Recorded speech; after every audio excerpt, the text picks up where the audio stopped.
Thank you, thank you. Alex, also known as Diced Mango, is that correct? That's true, yeah, man of many names. Fantastic. Sure, yeah. And before we get into it, Alex, where did that name come from? Mango, initially, I used to be a graffiti artist, so I had various pseudonyms. Yeah. I used to be a rapper too. Okay. And as a musician, as an artist, Yeah. it was almost about branding yourself. Of course. I always believed that in terms of marketing and branding specifically, after naming a brand after a fruit or a food, it creates a sense of desire to the people who hear it, right? So you think of apple, right? Yeah. This is about the freshness, it's about the fruit, it's about the quality. You know, that's what people think of naturally when they think of that word, apple. Yeah.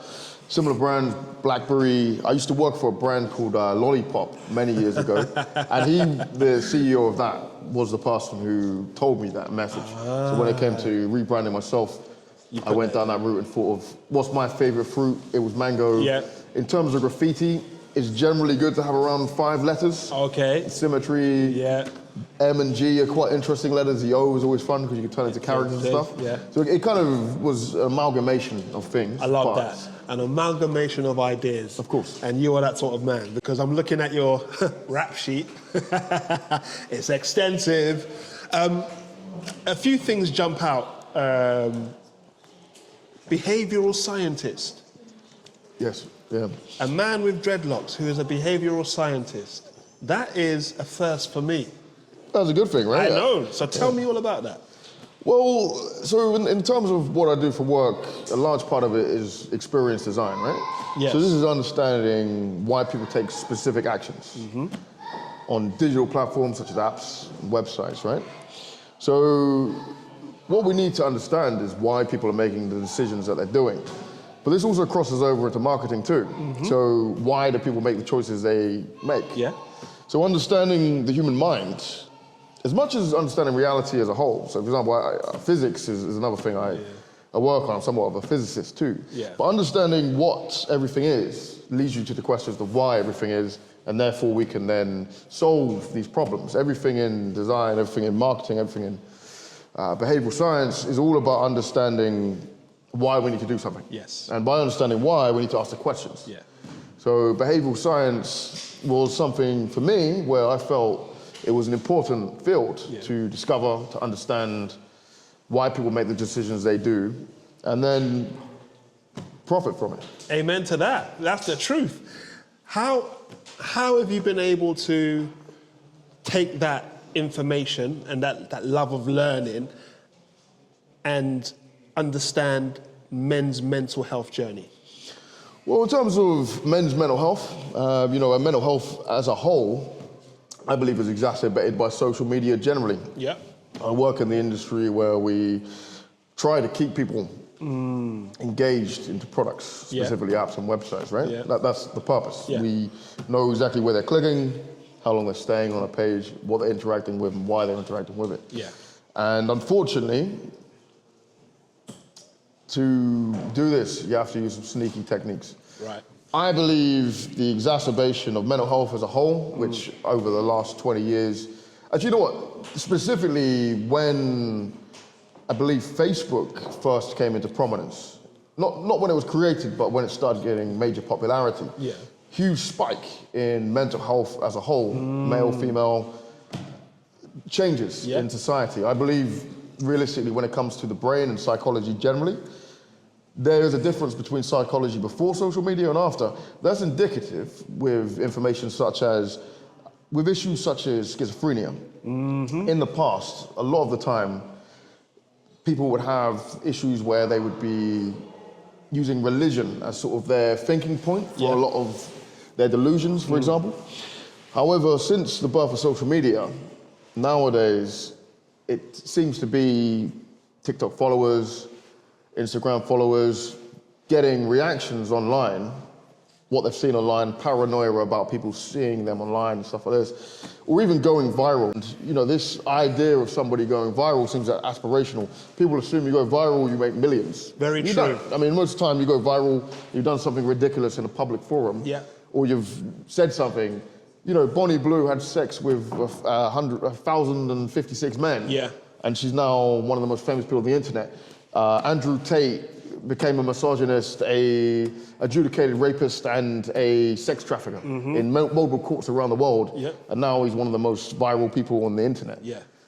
Does going viral mean it's a good thing? If anything, going viral or becoming famous on the internet could potentially be almost to fame what infamy is. I mean, it to me seems like it's more about attention rather than quality. You can be an expert in a certain field. You can be the best chef in the world, for example, and nobody knows you, but you're cooking incredible food and people in your community love it, right? Like the curry chicken over there is incredible, right? Yeah. So it's like that. Big up Jacob, Big up Jacob. Cafe. Yeah! Which is more important than cooking the worst dish in the world and going famous for creating that dish. And that's the problem. We live in a society where now we're applauding foolish behavior rather than quality of education or applauding great achievements, which should be proud of. We're now applauding people where they're the biggest clown on the internet that week. And it used to be 15 minutes of fame. That was 15 seconds. And you're famous for a couple of months for doing something ridiculous. And then gone. And then you're gone completely, and then you're depressed and broken. You never really reach that climax again. Yeah, true. The effects that social media has on the human mind is similar to what drugs give you. You get that dopamine effect. You get a like, you get a follow, you get an interaction of some sort of media that you've put out into the world. And in terms of game theory, you're rewarded through nothing more than a like or a comment. Whether or not it's positive or negative is disregarded entirely.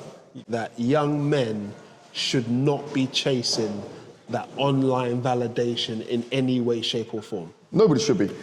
People should be respected and appreciated for doing something that they love really well. Right? So if you're the best chef, right? And people love your food, you should be happy with that. If you're a great musician and people like your music, even if they dance to it, that reaction alone should be something that should inspire you. Instead of that, we're going, I don't care what it is. Even if it's me, I'm not gonna continue what I was gonna say there, but even if it's that woman or that girl who said the Hot Tour girl, right? Like she is extremely famous. I know who she is, and I dislike the fact I know who she is, but I know who she is because she was explaining that she likes to spit on a man's cock, right? She's probably one of the most well-known people in the world because of that statement. For I think a 10-second video. Why are we applauding these people in society when there's a particle physicist who's conceiving concepts around why the universe was born, how grand the universe is, and what possibly is out there and what happens after life and stuff like this. There are people out there who are creating in biological science, chemical formulas which can save people from awful diseases. And there are people out there who are researching into various fields which can improve human life tremendously, whether that's in engineering or within science. Facts. Or within art as well. Maybe they're an incredible music which touches someone's soul mentally, And that's the problem. We're not applauding these people. We're applauding somebody who slept with 1,056 people in 12 hours or 24 hours. It's disgusting. Because this is where I see the young men going astray. Because that's what they see as being the path to take to gain notoriety, infamy, fame, money. And that's where they're being led. You're right. I mean, as a graffiti artist or former graffiti artist, digital creative designer, artist and musician, you should be followed. You're supposed to be up here where people can say, you know what, I've got skills similar to his. Let me follow him and do what he's doing. But rather, as you've just said, we're looking on the screen, seeing who's got how many likes, and we're following that. Unfortunately, it's leading us down a path that is, detrimental. So in the fields, and I asked Ed the same question, in the fields that you are in, how are you seeing males show up mentally? What I would say is, it's a bit like, when you're young, a lot of people want to be football players or they want to be actors. To me, I wanted to be Banksy, right? This guy, nobody knows who he is. He was a street artist from Bristol who used to paint characters on the wall which had a political message behind him. That was my idol, right? I like football, I love music, Yeah. but that was, as an artist, that was who inspired me. Yeah. I think it's quite interesting if you look at drill music right now too. Mm-hmm.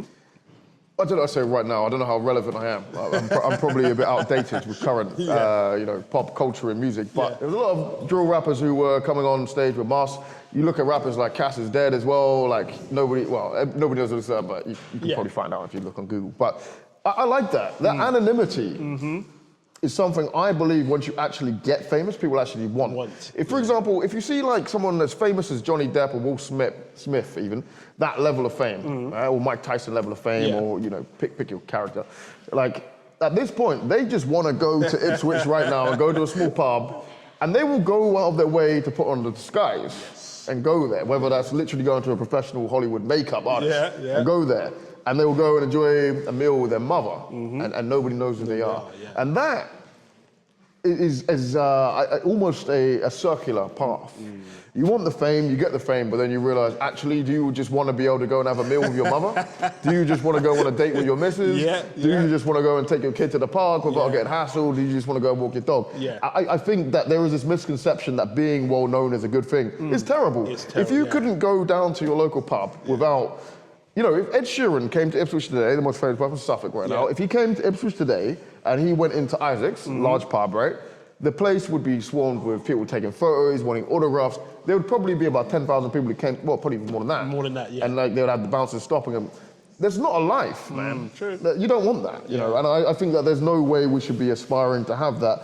I think the main problems that men and people are having in society right now is comparison. Yes. Comparison is the thief of joy. Say it again. Comparison is the thief of joy, right? This. It's very true. Yeah. We're comparing ourselves to other people on their highlight reels on social media without questioning how they got there. The work.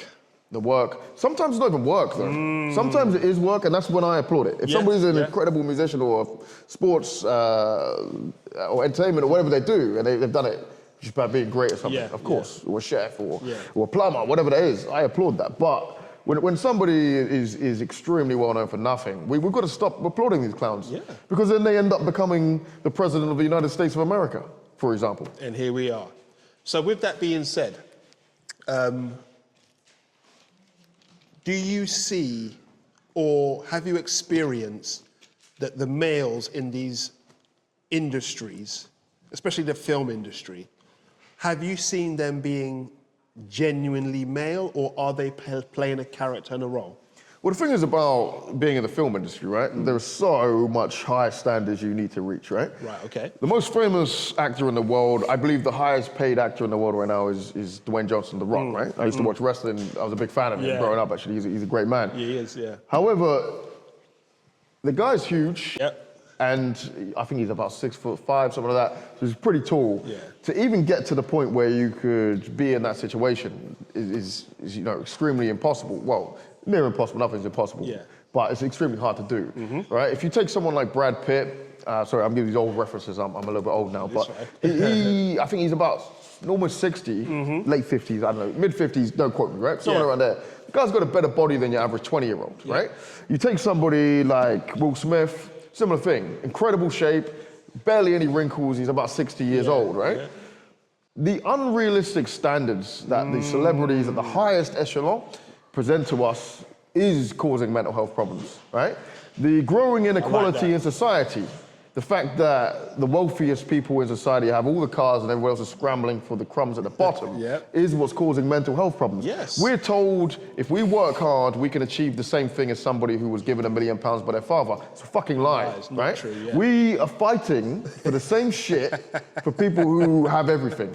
You know, we're fighting against the children of Rishi Sunak, one of the richest people in the country, right? Who former Goldman Sachs employee, but also former Prime Minister of this country.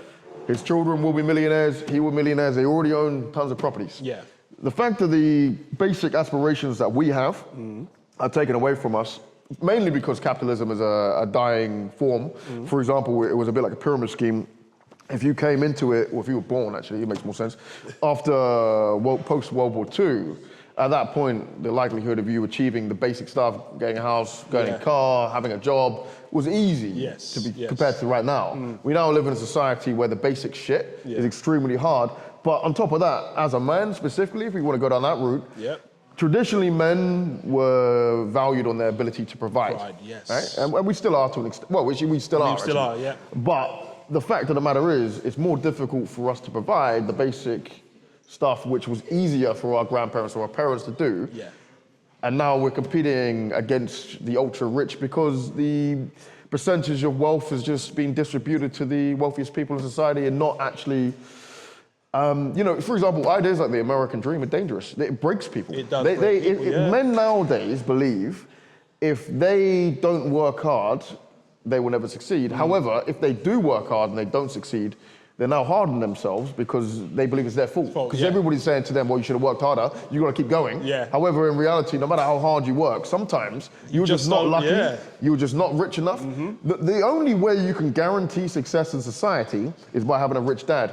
One of the most wealthy men that I know, I used to live with him, is a heroin addict who works 3 days a week flipping burgers because his dad was a millionaire and bought him a house on the riverfront in Bristol and he rents out the rooms to people like me and you, like working class young men who live in there. Yeah. And that's the problem. We're now gauging ourselves in a way where we're trying to compete with people who have already ran the race or at least a couple of meters from the end line while we've got to do the whole 100-meter sprint. So never compare yourself to others. We don't know where they came from. Comparison is the thief of joy, and it's time to stop comparing ourselves to others because we're not playing the same game. Perfectly said. And what I want to do is just touch on something you said earlier, which is the pressures that people see on social media is what is causing the mental health. So social media means that we have access to everybody around the world now, isn't it? We can see what Richie Sunak is driving. We can see what Mike Tyson had in his backyard. We can see what Michael B. Jordan is currently wearing. And back in the day, we weren't able to see that. We just saw them on TV, and whatever we saw, oh, that's what they've got. Now, everyone's walking around with a camera showing what they have. So can you imagine, well, I know more for the people out there, can you imagine the stress that causes for young men? Because young men, as you rightly said, young men also know from a very early age, we are judged and based on what we can provide. But at 15, 16-year-old, what are you providing to who? All you're providing, or what you're supposed to provide, is a smile for your mother and a hug for your father. But the pressure of the social media, these young drill rappers, these young rappers with chains, what are they supposed to do? So yes, you're right. Them seeing what's on social media, comparing, is stealing their joy and sending them out on the streets to do foolish activities to gain. Everybody loses. Everybody loses. Let me put it this. I've eaten a £1,000 meal and I've had meal that my mum cooked for me. The one that my mum cooked was better. 100%. Right. Yeah. I agree 100%.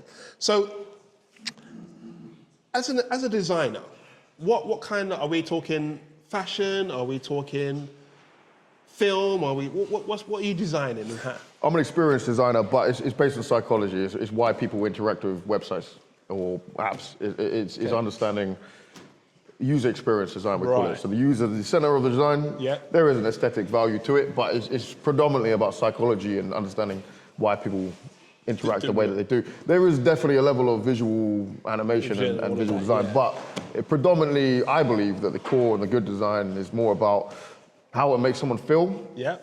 Understanding, I mean, to me, it's manipulation at the core. That is it, isn't it? Somebody will give me a brief and they'll go, we want to sell X, we want to sell more of X, it's our new product. How do we get people to do it? And I'll go, all right, this is how we're going to do it. I'm going to use manipulative behavioral science and psychology to get people to click, to get people to buy, and to make them feel like they're missing out if they don't buy that product. It sounds kind of dark, but I don't sell bad products. I sell. But you know what? I think the most important part of what you're saying, and I want the youngsters to really understand, as well as the audience, is that commerce makes the world go round, whether we like it or not. Now, if you're not designing something, or if you're not involved in designing, somebody else will be doing it. So why not? I mean, the other thing I want to say is I think people believe that they control their minds. I think in today's society, they really don't. No. In terms of advertising, in terms of marketing, specifically social media, is a propaganda machine. People actually don't control much of what they do.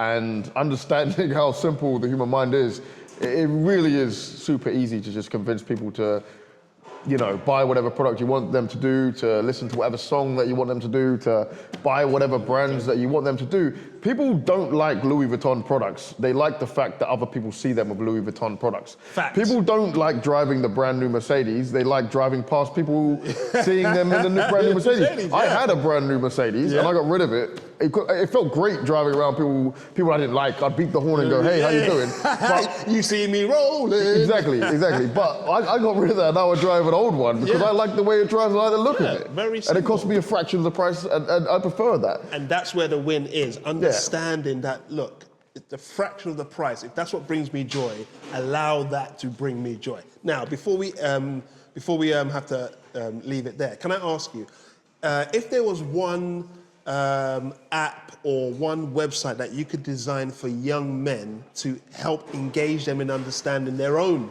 psyche, what would it be?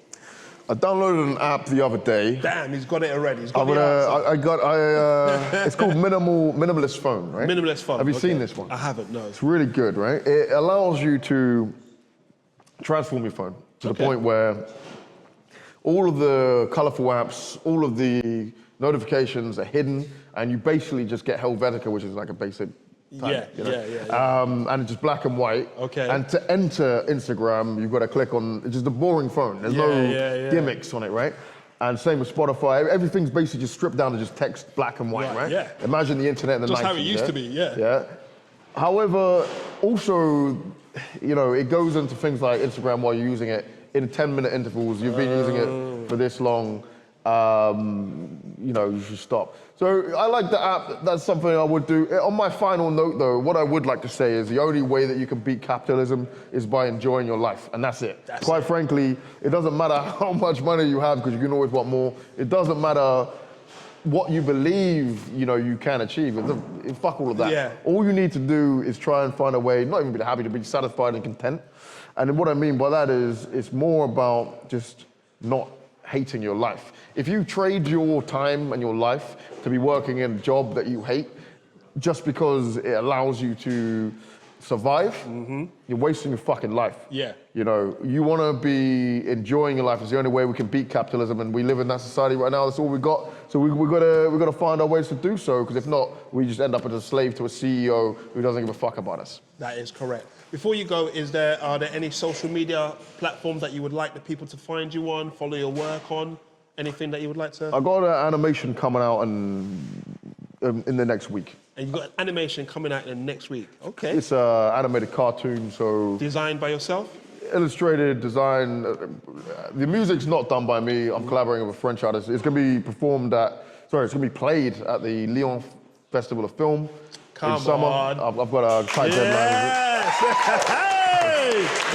Man from Ipswich! And this film's coming out in the next sort of week. Okay. And it would be great if you watch that and have some feedback on it, or just enjoy it. It's quite dark, but I like shit like that. I don't want it to be, you know, the world isn't always sunshine and rainbows, right? So I like the touch. So where would people be able to go and watch that? You can find it on my website, mango-media.eu, EU for Europe, so E and then U. Mango-media.eu. It's the only place you're going to find it. I might put it on YouTube, but to be fair, I don't know if I can even release it yet. Okay. It will probably be my website next week. Yeah. And that's something to look forward to, and I'm very, very appreciative that you've let us know where we can follow your great work. Guys, round of applause for Alex Dice Mango. Thank you so much. Appreciate your time, bro. I appreciate your time too. Thank you. Thank you so much. Yeah.